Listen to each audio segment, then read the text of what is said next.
In this video, I'm going to teach you how to fix Venmo SSN needed error. So this particular error happens because you haven't verified your identity yet on Venmo. So for this case, make sure to verify your identity. You can do so by going over to the Me tab, tap on the settings or gear icon on the top right, and tap on the identity verification that actually shows on there.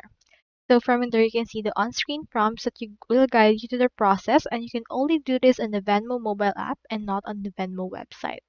So as you can see, Venmo is required by federal law to collect certain information from users, and they may ask you to verify identity if you attempt to do any of the following, such as sending $300 or more in 1 week, transfer $1,000 or more to bank, be added as a manager for organization, or receive payments for goods and services through either personal or business profile.